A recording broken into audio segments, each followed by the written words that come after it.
भारत छोड़ो आंदोलन या अगस्त क्रांति 8 अगस्त 1942 को हुआ था। सभी परीक्षाओं के लिए उपयोगी है। भारत छोड़ो आंदोलन देश का सबसे बड़ा आंदोलन था, जिसकी वजह से अंग्रेज भारत पर मजबूर हो गए थे। यह आंदोलन ऐसे समय प्रारंभ किया गया जब दुनिया काफ़ी बदलावों के दौर से गुजर रही थी। पश्चिम में युद्ध लगातार जारी था और पूर्व में साम्राज्यवाद के खिलाफ आंदोलन तेज होते जा रहे थे। एक तरफ भारत महात्मा गांधी के नेतृत्व की आशा कर रहा था और दूसरी तरफ सुभाष चंद्र बोस भारत को आज़ाद करने के लिए फौज तैयार कर रहे थे। ऐसा कहना गलत नहीं होगा कि जन आंदोलन से भारत की आज़ादी की मजबूत जमीन तैयार हो चुकी थी। बस उसमें अब स्वतंत्रता के बीजों को बोना बचा था। भारत छोड़ो आंदोलन के बारे में अप्रैल 1942 में क्रिप्स मिशन के असफल होने के लगभग 4 महीने बाद स्वतंत्रता के लिए भारतीयों का तीसरा जन आंदोलन आरंभ हो गया। इसे भारत छोड़ो आंदोलन के नाम से जाना गया। 8 अगस्त 1942 को बम्बई में हुई अखिल भारतीय कांग्रेस कमेटी की बैठक में भारत छोड़ो आंदोलन प्रस्ताव पारित किया गया। इस प्रस्ताव में यह घोषित किया गया था कि अब भारत में ब्रिटिश शासन की तत्काल समाप्ति भारत में स्वतंत्रता तथा लोकतंत्र की स्थापना के लिए अत्यंत जरूरी हो गई है। भारत छोड़ो आंदोलन द्वितीय विश्व युद्ध के समय 9 अगस्त 1942 को आरंभ किया गया था, जिसे अगस्त क्रांति भी बोला जाता है। इस आंदोलन का लक्ष्य भारत से ब्रितानी साम्राज्य को समाप्त करना था। यह आंदोलन महात्मा गांधी द्वारा अखिल भारतीय कांग्रेस समिति के मुंबई अधिवेशन में शुरू किया गया था। यह भारतीय स्वतंत्रता संग्राम के दौरान विश्वविख्यात काकोरी कांड के ठीक 17 साल बाद 9 अगस्त सन 1942 को गांधी ने आह्वान पर समूचे देश में एक साथ आरंभ हुआ था। यह भारत को तुरंत आज़ाद करने के लिए अंग्रेजी शासन के विरुद्ध एक सविनय अज्ञा आंदोलन था। भारत छोड़ो का नारा यूसुफ मेहर अली ने दिया था। भारत छोड़ो आंदोलन अगस्त क्रांति की शुरुआत 8 अगस्त 1942 को मुंबई में हुई अखिल भारतीय राष्ट्रीय कांग्रेस कमेटी की बैठक में एक प्रस्ताव पारित किया गया। इस प्रस्ताव में यह घोषित किया गया था कि अब भारत में ब्रिटिश शासन की तत्काल समाप्ति भारत में स्वतंत्रता तथा लोकतंत्र की स्थापना के लिए अत्यंत जरूरी हो गई है, जिसके लिए संयुक्त राष्ट्र के देश फासीवादी जर्मनी, इटली और जापान से लड़ रहे हैं। यह प्रस्ताव भारत से ब्रिटिश शासन की समाप्ति के लिए लाया गया था। इसमें कहा गया कि एक बार स्वतंत्र होने के बाद भारत अपने सभी संसाधनों के साथ फासीवादी और साम्राज्यवादी ताकतों के विरुद्ध लड़ रहे देशों की ओर से युद्ध में शामिल हो जाएगा।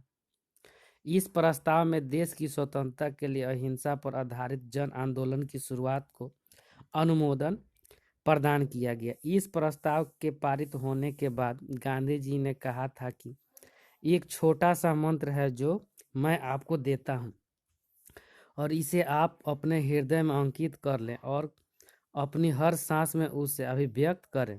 यह मंत्र है करो या मरो, डू और डाई। अपने इस प्रयास में हम या तो स्वतंत्रता प्राप्त करेंगे या फिर जान दे देंगे। भारत छोड़ो आंदोलन के दौरान भारत छोड़ो और करो या मरो भारतीय लोगों का नारा बन गया था।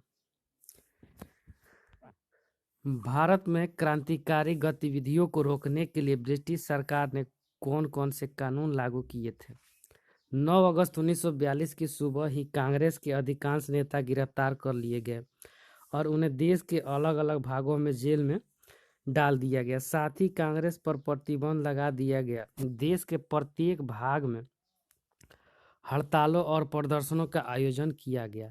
सरकार द्वारा पूरे देश में गोलीबारी, लाठीचार्ज और गिरफ्तारी की गई। लोगों का गुस्सा भी हिंसक और गतिविधियों में बदल गया था। लोगों ने सरकारी संपत्तियों पर हमले किए और रेलवे पटरियों को उखाड़ दिया और डाक तार व्यवस्था को अस्त व्यस्त कर दिया। अनेक स्थानों पर पुलिस और जनता के बीच संघर्ष भी हुए। सरकार ने आंदोलन से संबंधित समाचारों के प्रकाशित होने पर रोक लगा दी। अनेक समाचार पत्रों ने इन प्रतिबंधों को मनाने की बजाय स्वयं बंद करना ही बेहतर समझा। 1942 के अंत तक लगभग 60,000 लोगों को जेल में डाल दिया गया और कई हजार मारे गए। मारे गए लोगों में महिलाएं और बच्चे भी शामिल थे।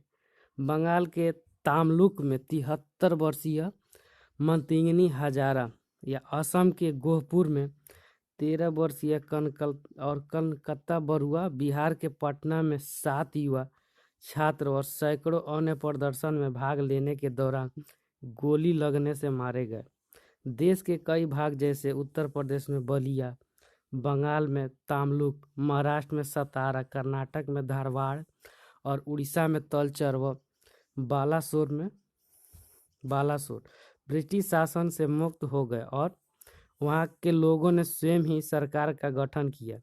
जयप्रकाश नारायण, अरोड़ा असफ अली, एस.एम. जोशी, राम मनोहर लोहिया और कई अन्य नेताओं ने लगभग पूरे युद्ध काल के दौरान क्रांतिकारी गतिविधियों को आयोजन किया।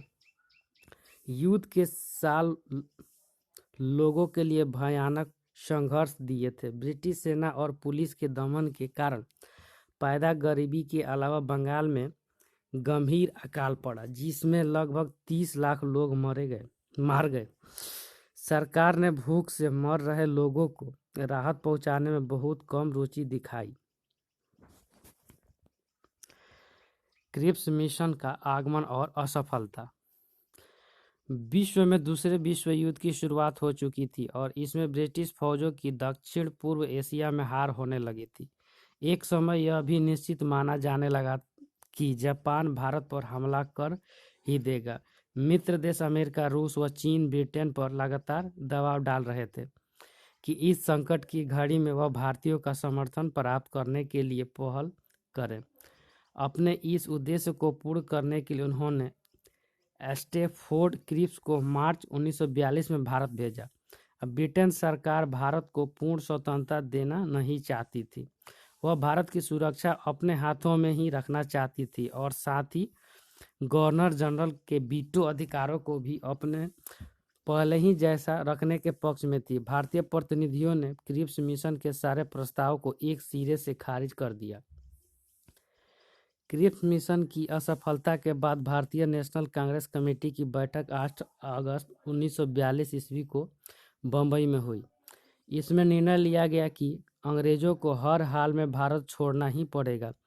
भारत अपनी सुरक्षा स्वयं ही करेगा और साम्राज्यवाद तथा फांसीवाद के विरुद्ध रहेगा। यदि अंग्रेज भारत छोड़ देते हैं तो अस्थायी सरकार बनेगी और ब्रिटिश शासन के विरुद्ध नागरिक अवज्ञा आंदोलन और छेड़ा जाएगा और इसके नेता गांधी जी होंगे। Thank you friends.